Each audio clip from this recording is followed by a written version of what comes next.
So let us talk right now to the Executive Director of the Henry Jackson Society, Dr. Alan Mendoza. Good afternoon, Alan. Hello, Kevin. Uh, Assess Donald Trump's success on the international stage.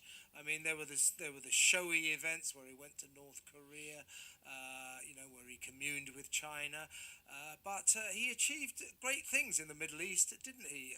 And it isn't really getting enough credit. I mean, what's his name, Barack Obama, got a Nobel Prize for basically doing nothing, and Donald Trump is, of course, not even considered for a Nobel Peace Prize, even though he brokered arguably something like a lasting peace in the Middle East. Yeah, I think you're absolutely right. And what the problem we've got here is that people are, of course, looking at Trump as a person and are failing to disassociate himself as a person with the achievements of his administration, which obviously bears something to do with him, number one. But number two, the work of the State Department has been quite dramatic within this under Mike Pompeo in particular. You've seen, of course, those fundamentally extraordinary, transformative peace deals in the Middle East, four of them now, that are going to make a lasting and permanent impact on one of the kind of most strife-torn areas of the world. You've of course, have got the Iran issue where his pressure applied to Iran has had a big focus on what's happened to Iran, stop their ability to interfere in quite the way they used to do before his administration.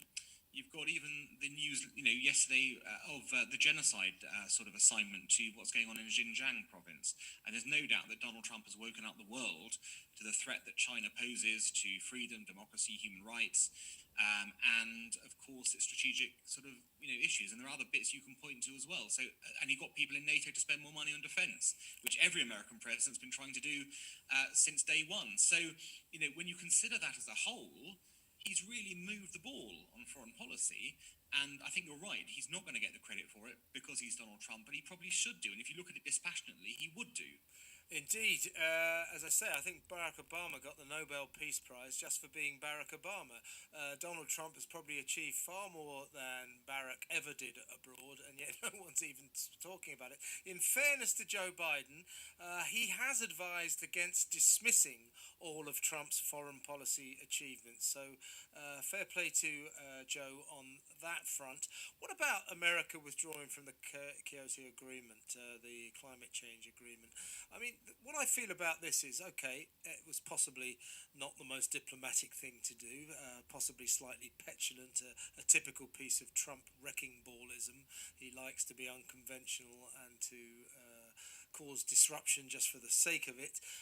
But what is that agreement all about when we, Britain, seem to be intent on taking ourselves back to feudal times, thinking that a couple of cycle lanes in Peterborough can somehow solve the world's climate crisis, where we produce only 2% of the world's population, whereas places like China and India carry on polluting like nobody's business. China is actually in the process right now of building 12 fossil fuel power stations. So in some respects, leaving that agreement might be seen as a statement that the agreement isn't worth a light.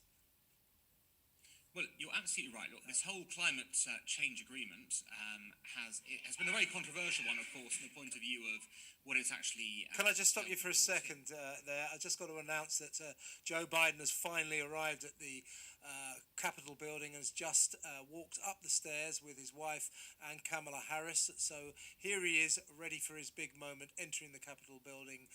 We've been waiting with bated breath, but he's made it. Sorry to interrupt. Please continue.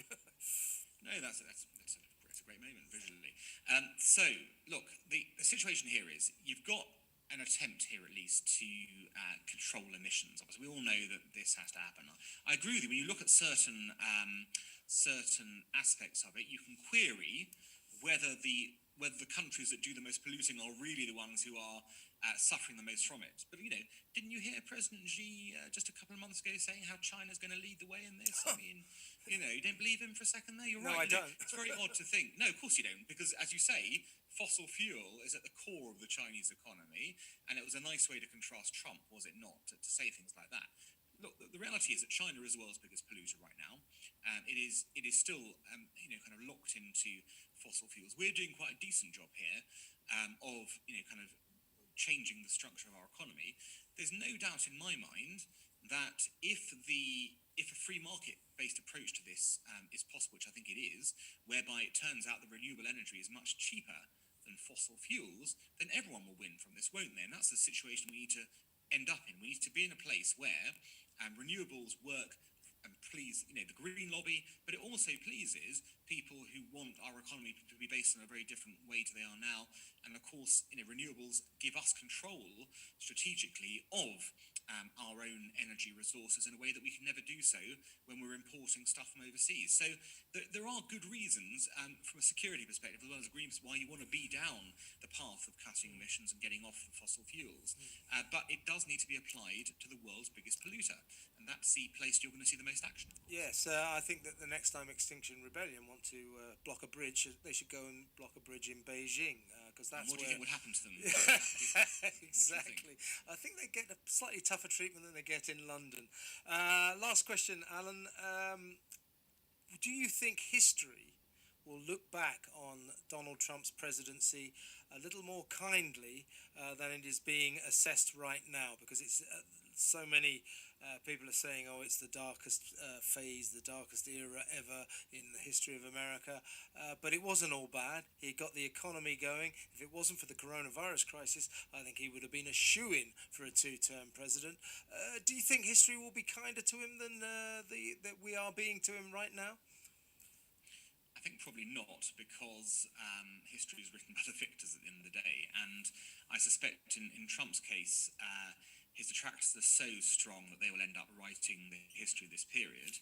And I would have said, had he not been so involved in the insurrection on the on the 6th of January, then you might have got in the fullness of time a very different verdict. But that's going to be the epitaph on his presidency now. Just as you know full well that Tony Blair will have Iraq on his epitaph, whatever happens, ignoring everything else that happened. Other presidents and prime ministers have one thing that they get remembered for. I suspect that is what Trump will be remembered for, even though you quite rightly pointed out some of the achievements. So I think what come out of this is divorce the man from some of the policies, look at the policies, and hope that the best of them can indeed be continued under this administration. Indeed, wise words. Thank you very much, Alan. Dr. Alan Mendoza there, Executive Director at the Henry Jackson Society.